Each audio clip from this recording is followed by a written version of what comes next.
ধ্বংসযজ্ঞ 54 বছর ধরে চলছে, এই পচা রাজনীতিকে ইনশাআল্লাহ আমরা পাল্টে দিতে চাই। এই রাজনীতি আমরা আর দেখতে চাই না। আমরা চাই বাংলাদেশ একটি মানবিক মর্যাদায় প্রতিষ্ঠিত, বিশ্বের দরবারে উন্নত শ্রেণী নিয়ে দাঁড়িয়ে থাকা একটা দেশ। আমাদের যুব সমাজের এটি ছিল আকাঙ্ক্ষা। তারা সব ধরনের দুর্নীতি এবং বৈষম্যের বিরুদ্ধে, ফ্যাসিবাদের বিরুদ্ধে জুলাইতে দাঁড়িয়ে গিয়েছিল। বুকের রক্ত দিয়ে তারা আমাদেরকে এই মুক্তি, এই স্বাধীনতা এনে দিয়েছে। তাদের প্রতি গভীর শ্রদ্ধা জানাই। আপনাদেরকে আমরা কথা দিচ্ছি, আপনারা যদি 11 দলকে সহযোগিতা করেন, সমর্থন করেন, 11 দলের পক্ষে প্রার্থী হিসাবে ডক্টর মোবারক হুসাইনের দাড়িপাল্লা প্রতীকে আপনাদের ভালোবাসা এবং সমর্থন ভোট দিয়ে আপনারা জয়যুক্ত করেন, তাহলে ইনশাআল্লাহ এই এলাকার প্রতি আমরা বেইনসাফি করব না। ইনসাফের ভিত্তিতে আপনাদের সকল অধিকার এবং পাওনা আপনাদের হাতে তুলে দেব ইনশাআল্লাহ। দ্বিতীয়ত, আপনারা যদি তাকে নির্বাচিত করেন, তাহলে আমরা উন্মুক্ত ময়দানে আজকে ঘোষণা দিয়ে যাচ্ছি, তার প্রত্যেকটি কাজের দিকে আপনারা তীক্ষ্ণ নজর রাখবেন। যদি জনস্বার্থের বিরুদ্ধে তার দ্বারা কিছু হয়, সাথে সাথে ধরে ফেলবেন, ছাড় দিবেন না।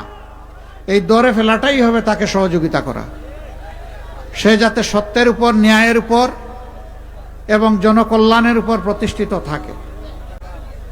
এখানকার মা বোনদের আমরা অনুরোধ করব, আপনাদেরকে আমরা মা হিসাবে সম্মান করি, সম্মানের জায়গায় ইনশাআল্লাহ আপনাদেরকে আমরা নিয়ে যেতে চাই। সমাজ এখন আপনাদেরকে বহু ব্যাপারে সম্মান দেয় না, পরিবারও অনেক সময় আপনাদের ন্যায্য অধিকারটা দিতে চায় না। আমরা আপনাদের সকল ক্ষেত্রে, পরিবার থেকে কর্মস্থল, সব ক্ষেত্রে ইনশাআল্লাহ আপনাদের অধিকার এবং সম্মানকে সুপ্রতিষ্ঠিত করব ইনশাআল্লাহ। গড়ে, চলাচলে এবং কর্মস্থলে সব জায়গায় নিরাপত্তা এবং সম্মান, এই দুটি জিনিস আপনাদের জন্য নিশ্চিত করা হবে। আর যুবক বন্ধুরা যারা আছেন, আমরা বেকার ভাতা হাতে তুলে দিয়ে যুবকদেরকে অপমান করতে চাই না। আমরা প্রত্যেকটা যুবকের হাতকে শক্তিশালী করতে চাই, যাতে দেশ গড়ার একজন কারিগর হিসেবে সে দায়িত্ব পালন করতে পারে এবং গর্বের সাথে, স্বস্তির সাথে পরিচয় দেয় যে আমি বাংলাদেশ, আমার বাংলাদেশ, আমি নিজেই বাংলাদেশ, আর এই দেশটা আমার দেশ। আমি দিতে চাই। আমি দুর্বল হাতে বেকার ভাতা নিতে চাই না। আমি কাজ করে খেতে চাই।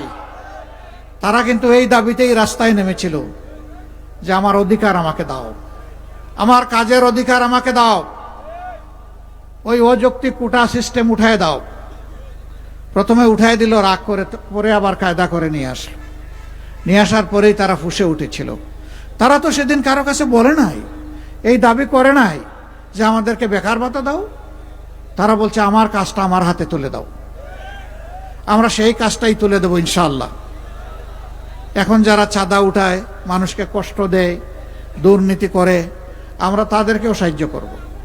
বলবেন কি আরো বেশি চাঁদা দিয়ে সাহায্য করবেন? না, তাদেরকে বলবো চাঁদাবাজি ছাড়ো, চাঁদাবাজি করতে দিব না, চাঁদাবাজি ছাড়তে হবে, সুস্থ জীবনে ফিরে আসো। বারবার বলছি, তোমাদের অভাব অনটন থাকে, আল্লাহর দেওয়া আমাদের রিজক তোমাদের সাথে ভাগ করবো ইনশাআল্লাহ। তবুও মানুষকে কষ্ট দিও না, চাঁদাবাজি ছেড়ে দাও। দুর্নীতি যারা করেন, তারা যদি রাষ্ট্রের কর্মকর্তা কর্মচারী হন, তাদেরকে আমরা নিশ্চয়তা দিচ্ছি, আশ্বস্ত নয়, তাদেরকে এমনভাবে বেতন ভাতা তাদের সমন্বয় করা হবে যাতে তারা পরিবার নিয়ে স্বস্তির সাথে, ইজ্জতের সাথে বসবাস করতে পারে। আমরা তাদেরকে বাধ্য করব অল্প বেতন দিয়ে, যেটা দিয়ে তার সংসার চলে না, আবার সে দুর্নীতি করলে তারে দায়ী করো, রাষ্ট্রের কোনো অধিকার নাই তাকে শাস্তি দেওয়ার। রাষ্ট্র সেদিনই তার কাছ থেকে জবাব চাইবে যেদিন রাষ্ট্র আগে তাকে সম্মান দেবে। আমরা সেটাও করব ইনশাআল্লাহ। আমরা আরেকটা কাজ যেটা করব, এই দেশে ধর্ম, বর্ণ এগুলার ভিত্তিতে আর কোনো ভেদাভেদ আমরা রাখবো না।